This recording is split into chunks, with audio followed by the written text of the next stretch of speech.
Halo 2 was a success, even though few had originally planned for Halo to have a sequel. Halo 3 was different.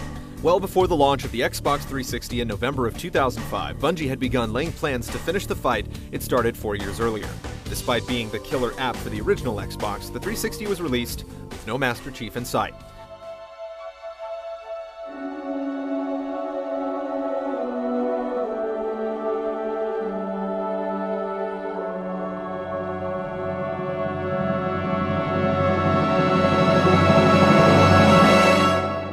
The first trailer for Halo 3 concluded the 2006 Microsoft E3 press conference. In it, the Chief watches a swarm of Covenant ships surround a Forerunner installation right as it prepares to fire. Marty O'Donnell recorded a new track specifically for the announcement, using a 60-piece orchestra and 24-person choir for the first time. If you'd have told me a few years ago we would be here in this place talking about this, I would have said, no way, it's not going to happen. The final installment of the Halo trilogy had a $6.5 million marketing campaign. Gameplay was first teased in Chapter 1 of a documentary series. Master Chief crashed Monday Night Football. Neil Blomkamp directed a live-action short that eventually got District 9 made. A massive yet meticulous model was built for a handful of spots reminiscing about the tragedies of this virtual conflict. And I Love Bees got a cross-media sequel called Iris. 4 months ahead of launch, beta multiplayer servers went live, and more than 800,000 players jumped in. Retail copies were sold in standard, limited, and legendary editions. Over 10,000 US stores held midnight launch parties to celebrate the release on September 25, 2007.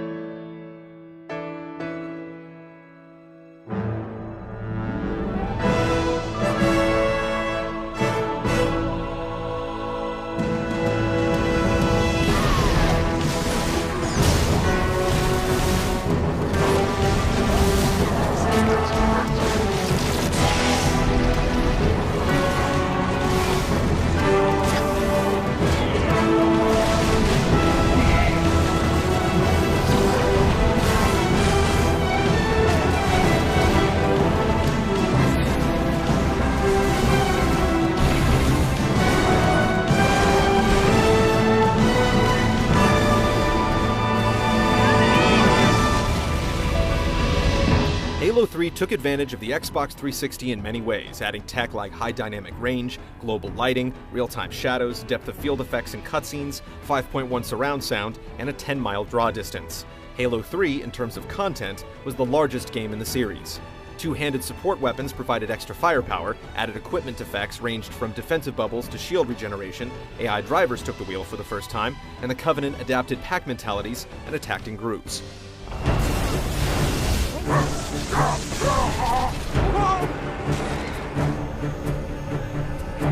Player 2 and co-op controlled the Arbiter, but this time 4 players could team up, filling in the ranks with 2 honored members of the Covenant Elite. Celebrities joined the cast, including Terrence Stamp, Nathan Fillion, and John DiMaggio. Map editing came to consoles, with the Forge, named after the mode in Marathon, allowing modders to drop objects into the battlefield in real time, and up to 100 films could be stored to the 360's hard drive and replayed from any angle. These, along with screenshots and game variants, could be uploaded and tagged on Bungie.net.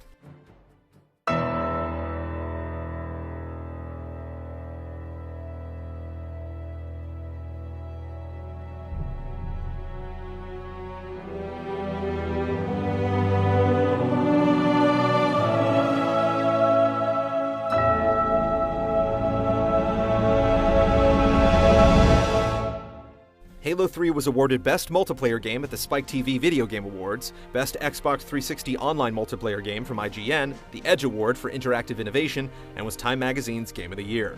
Microsoft estimated selling 1.5 million copies of Halo 3 at launch, but it would sell 3.3 before the end of the month, and to date, over 8 million worldwide.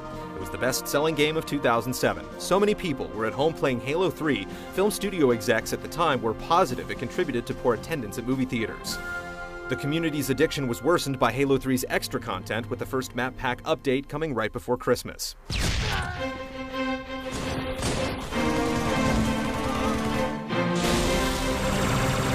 On October 1st, 2007, 6 days after Halo 3 was released, Bungie Studios announced it was becoming Bungie LLC. Microsoft would retain a minority stake and Halo's property rights, and both parties expressed a desire to keep making and marketing more Halo titles. Microsoft turned to Ensemble Studios, responsible for the Age of Empires series, to reunite Halo with its strategy roots. Ensemble had actually been planning an armchair assault for the 360 controller since 2004 in an effort to circumvent stigmas common to the console RTS. They presented Microsoft with their findings, and it became the next Halo game.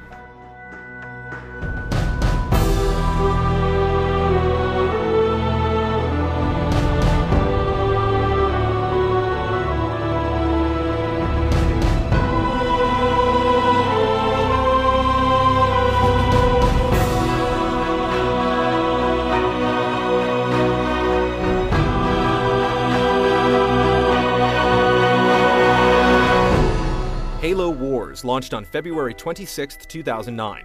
The campaign was a prequel set 20 years before combat evolved, with CG cutscenes produced by Blur Studios. Military forces were led by Sergeant John Forge, Captain James Cutter, Professor Ellen Anders, and a snarky AI named Serena. The Covenant, appearing in lore 6 years after they first discovered humans, was the main threat and a playable opponent in versus modes. Ensemble toyed with the idea of adding the infectious flood to the mix, but it never made it past the concept stage.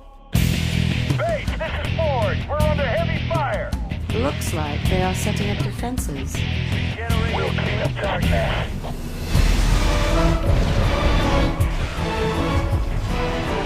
Spartan Red Team reporting in. We will flank the enemy and move to your location.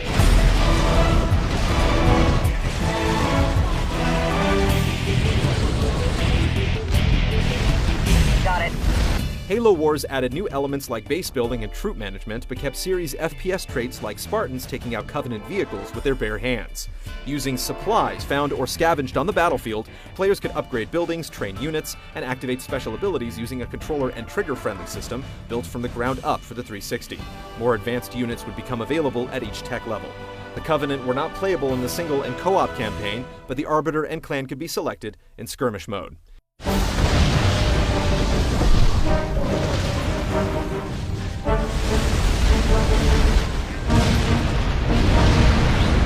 The Halo Wars demo, released just under a month before the full game, set a record for most downloads on Xbox Live at the time. The final version, including the limited collector's edition, was the fastest-selling console strategy game of its time, outperforming competitors like Command & Conquer 3.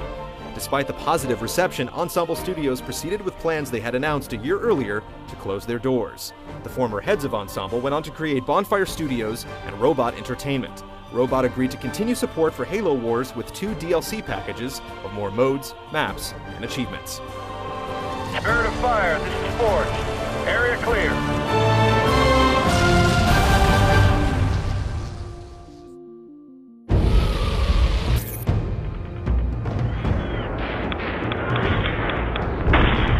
In 2006, Peter Jackson announced his game development company, Wingnut Interactive, was creating an episodic Halo game called Chronicles. Unfortunately, due to job layoffs in January of 2009, the project had to be cancelled. In 2007, Bungie had begun working on a prequel to the original Halo, leaving the opportunity for Chronicles' crew to finish something smaller in the meantime, a project producer Chris Creamer called a mini-campaign. It debuted in September of 2008 on Bungie's website and showed up at Tokyo Game Show in October as Halo 3 Recon. Actors suited up in battle armor again for the trailer campaign, and by its final unveiling at E3 a year later, Recon had blown up from just an expansion to a complete series sequel.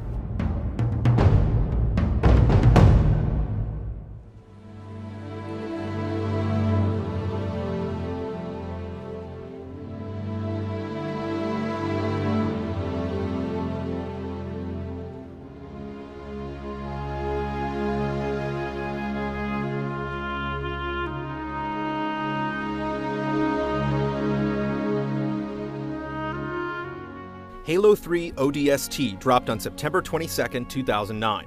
Officially beginning development in March of 2008, it was the first Bungie product finished in less than 3 years.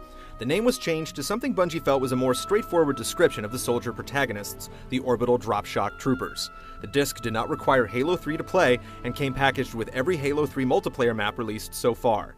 The cast reunited Firefly co-stars Nathan Fillion, Adam Baldwin, and Alan Tudyk, along with Battlestar Galactica babe Tricia Helfer, and Nathan Drake's better half, Nolan North. Alive or dead, we're pulling them out. You hear me?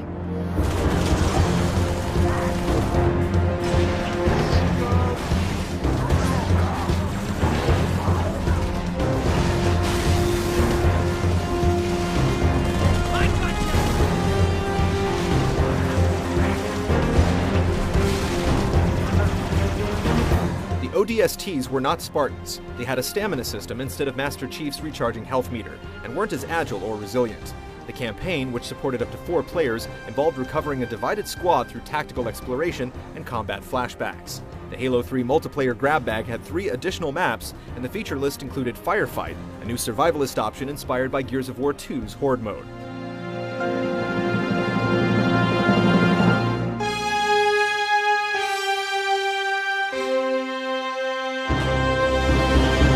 Halo 3 ODST was unsurprisingly a top-selling Xbox 360 game. 2.5 million copies flew off the shelves in 2 weeks, and over 3 million were gone by November, ranking it among the 10 best-selling games of the year. Those that found fault in Bungie's latest felt it was not enough game for the asking price and likened it to an expansion pack.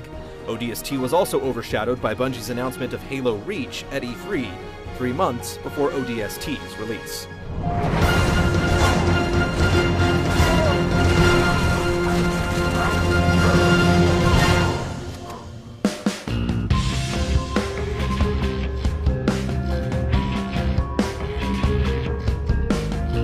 Since 2007, Bungie had actually been working on 2 games, the second led by creative director Marcus Lido and design lead Christian Allen. Looking to further the fight, they wanted to explore chapters of Halo left untouched, and eventually settled on a prequel to Combat Evolved, based on a 2001 novel by Eric Nyland called Halo: The Fall of Reach. The plan was to import elements from Halo 3 and update them, but new tech led to new ideas, and much of it was built from scratch. It would be the last Halo game made by Bungie Studios.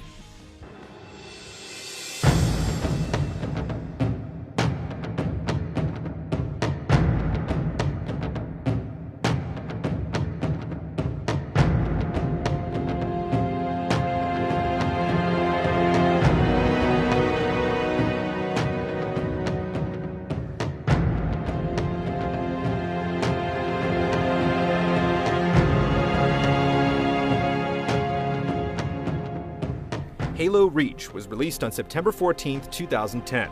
The central hero was Noble 6, a male or female Spartan who, like the Chief, kept the visor on at all times. As a prequel, the ending of the game had been spoiled 9 years earlier, so the 10 missions focused more as a tragic bridge to the fateful jump that started Combat Evolved.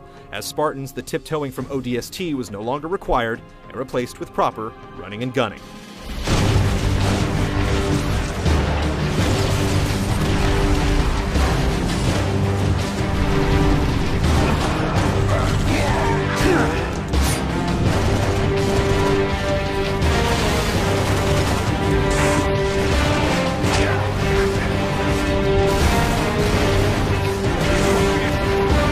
The campaign was available for 4, and the squad was full of Spartans. Players selected their name, sex, and armor color, and that style carried over into multiplayer. The mission Long Night of Solace launched Noble 6 out of the atmosphere for the series' only spaceflight operation to date. Halo 3's power-ups were swapped with permanent armor abilities like jetpacks, and popular modes Firefight and Forge were updated with new maps and features.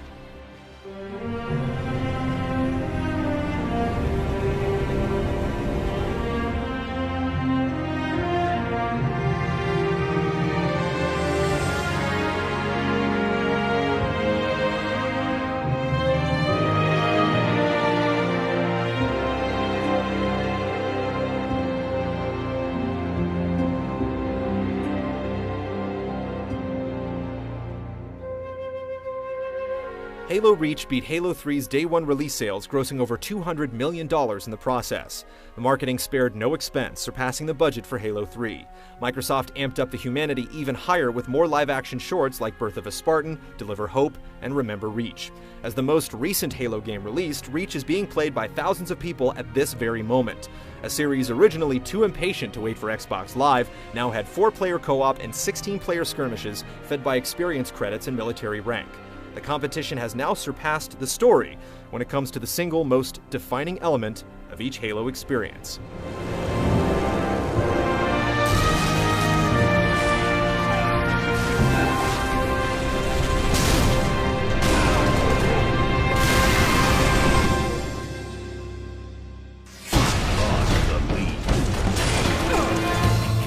In Part 3 of our Halo Retrospective, we'll focus on the real reason you're still playing Halo, the multiplayer. From LAN parties to hard drive gameplay capture, the sport of Spartan combat has evolved dramatically in just a decade, and every weapon, mode, map pack, and fan movie will be assimilated. And don't miss the opportunity to enter the Halo Fan of the Decade contest at halo.gametrailers.com and become a part of Halo history.